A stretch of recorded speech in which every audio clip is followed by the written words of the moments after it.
Chapter 1. Welcome to Tomorrow. The first rays of the rising sun shone across the cloudless sky. In an empty field, a rabbit foraged for its breakfast. A particularly good-looking blade of grass caught its eye. It bounded over for its meal. Then the grass blade disintegrated. Strips of cyan fire burst from the ground. The rabbit ran as fast as its legs could carry it, away from the lines and circles burning their way into the brush, zipping across the field. Energy burst from 6 locations on the ground, and blue balls of lightning rose, leaving crystalline pillars in their wake. Once complete, the lightning formed a ring connecting their tops. The ring of power collapsed into a point, then shot into the ground, blasting grass and dirt away. Energy swirled between the pillars, darkening to opaqueness. Bits of grass, dirt and gravel shot out from the maelstrom and across the field. Several bright flashes heralded the arrival of spinning lights within. The energy faded, revealing 2 figures at the centre. Gradually, the entire collection came to a halt. Twilight Sparkle stood, legs wobbling, coat drenched in sweat, gasping for air. I think it worked. A motion above her caught her eye. Sweetie, look out! Twilight flung herself across Sweetie Belle and covered the back of her neck with her hooves. The gems above their heads fell, crashing against the base slab. Sparks of residual energy jumped over the 2 ponies, arcing off the crystalline surfaces. A pillar split with a loud crack, its top crashing less than a foot away from Twilight's hind leg. Twilight grabbed the back of Sweetie Belle's neck with her mouth and ran away from the apparatus, narrowly dodging another falling pillar. In a gap in the magic circles, she set the filly down and watched the apparatus destroy itself in a shower of sparks and crystalline shards. Twilight panted heavily. That was a close one, right, Sweetie Belle? Sweetie Belle? The filly didn't move. Sweetie Belle! No, not like this. Not now. Come on, Sweetie Belle. Wake up! Twilight shook the filly. Tears filled her eyes. Please, Sweetie Belle. Please! Twilight desperately searched the horizon. On the side of the mountain, the city of Canterlot stood in the dawning light. The city was more expansive than she remembered it being, and its buildings substantially taller. Twilight closed her eyes, grit her teeth, and concentrated on her horn, completely exhausted. A couple of sparks came loose. Come on. Just one more. Twilight strained, sucking air through her lungs, horn burning. Then a wave of purple washed across the 2 ponies, and Twilight found herself and Sweetie Belle on the side of a street. She looked around in confusion. She had either never been to this section of Canterlot before, or it had changed beyond recognition. Unfamiliar buildings loomed over the unicorn, the rising sun only illuminating their tops. A nearby unicorn ran up. You just appeared. How did... You have to help her. Twilight motioned to Sweetie Belle. She needs to get to the hospital right away, and I don't know where it is. Oh, sure. I'll take her. You can follow behind me. A pair of transparent wings opened on the pony's back. Canterlot General is the closest place. The unicorn levitated Sweetie Belle onto her back, then took to the sky. After me. She flew off towards the city. Thank you, Twilight said between gasps. She tried to run after the flying pony, but her legs would only let her walk. Strange streets greeted Twilight on her way to the hospital. She passed bright glowing crystals perched atop metal poles, giving light to those parts of the street as yet untouched by the rising sun. Despite a trek through the downtown area, nothing struck Twilight as familiar. The city was Canterlot only in name. Twilight had to ask passing ponies how to navigate her own childhood home. She forced her protesting legs to take each step to find the hospital. At length, she found a large building with the thankfully familiar cross and hearts on its face. She saw a set of windows with entrance printed above it. Twilight approached, and as she reached the glass, a hole appeared in its centre. The shimmering edge expanded until it was wide enough to admit a pony. Twilight dragged her aching hooves through. Twilight looked at the reception desk. Where's Sweetie Belle? The nurse moved around the counter to face Twilight. Easy there, ma'am. What's the problem? Twilight panted. I'm fine, but a pony brought in a filly, a unicorn, and... The unicorn filly that just came in? She's been taken to the emergency room. Are you her mother? Sister. She's my friend's sister. All right, ma'am. Just take a seat. Your friend's sister is in good hooves with us. Twilight sat down and finally took the opportunity to look around her surroundings. The lights overhead sparkled with flowing magic instead of fireflies, and the fact that she had walked through a pane of glass to get in didn't escape her either. The nurse wore a purple and blue amulet around her neck and had a transparent horn to go with her transparent wings. About the pony who brought Sweetie Belle in. Where is she?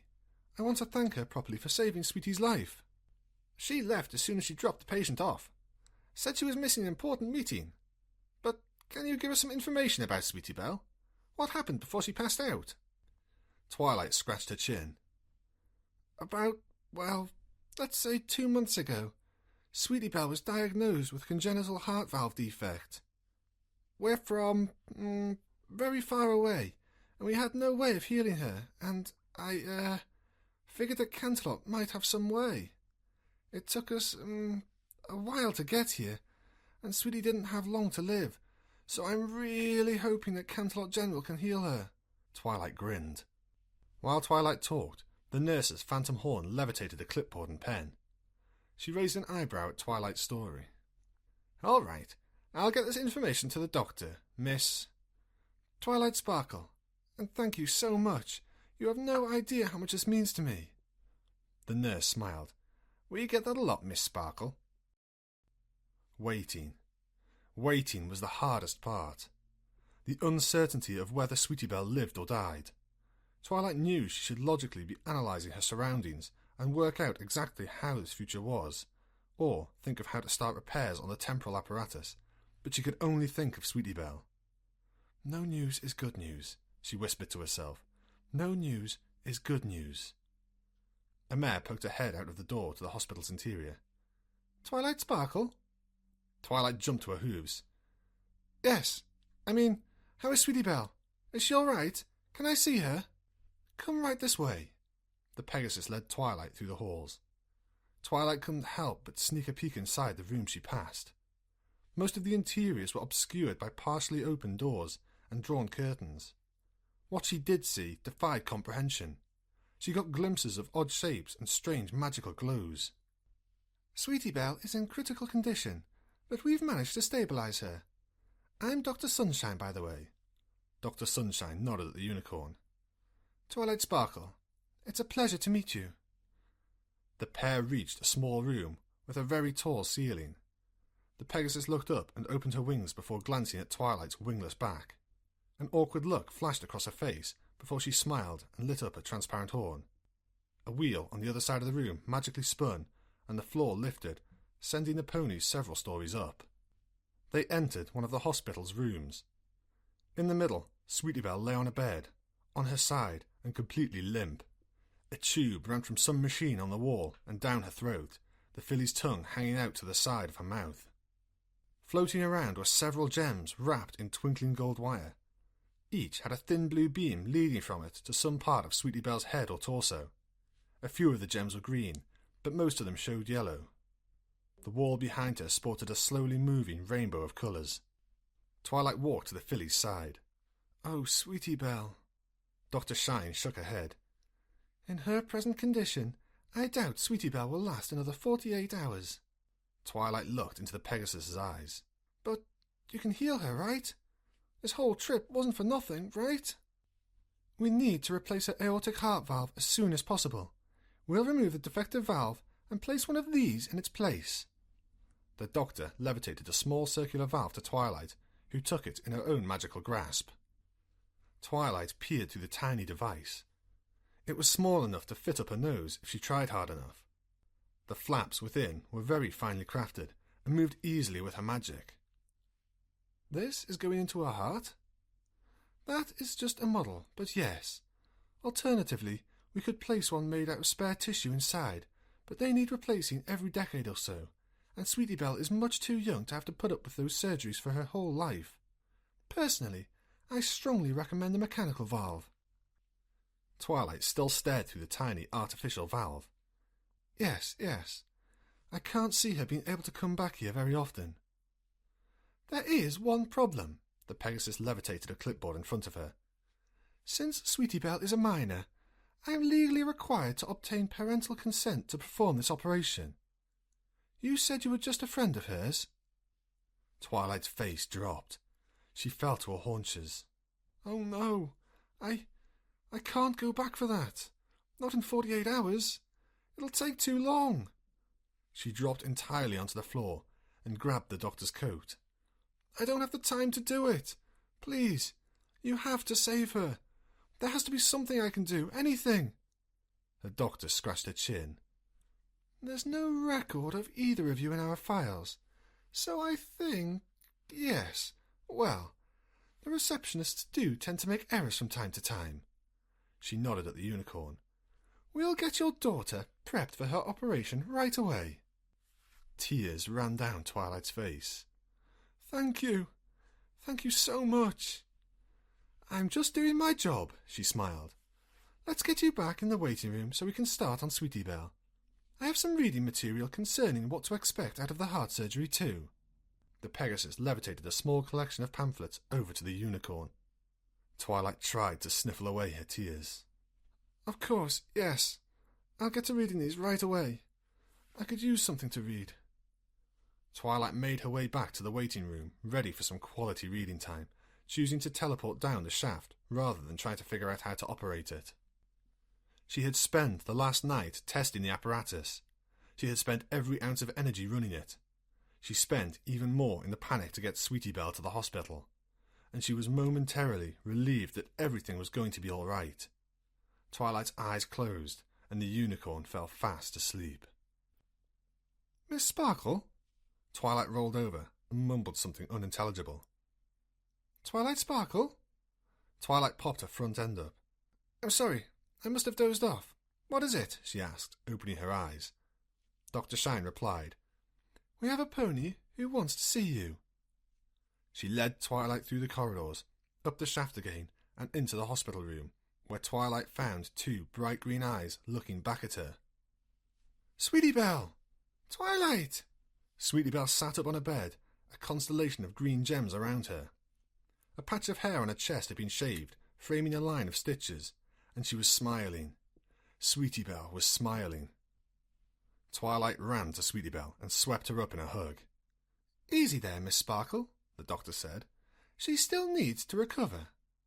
Twilight released the filly. I'm sorry, I'm just so happy that she's all right. And I got my new clicker. Dr. Shine let me listen to it. Sweetie Belle pointed at her chest. It's right over here.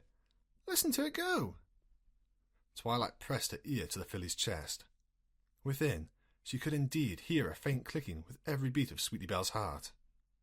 She pulled back and looked into Sweetie's eyes. That's amazing. I'm part mechanical now, Sweetie Belle exclaimed. And as soon as I fix the apparatus, we can go home, Sweetie Belle. The Pegasus fluttered over next to them. We are going to keep Sweetie Belle in the hospital for a week, just as a precaution against any complications that may happen. After that, we can give Sweetie Belle her prescription and send you two on your way. Sweetie Belle tilted her head. What was that about the appa thing? Did it break? Twilight patted Sweetie Belle's head. Don't worry about it, Sweetie Belle. We'll just be staying for a little longer than I planned. She pondered for a moment. Of course. Sweetie Belle, I'm going to go head out into town for a while. But I shall be back soon. Be nice to Dr. Shine and do what she says. Yes, the doctor added. Listen to your mother. Sweetie blinked. Huh? I'll explain later, Twilight said on her way out. Outside of the hospital, Twilight looked up the Canterlot mountainside. Buildings sprawled much higher up the mountain than they did back in the present. Twilight spotted the highest building of the bunch and made her way up the hills of the city at a brisk trot. She knew exactly who she wanted to talk to.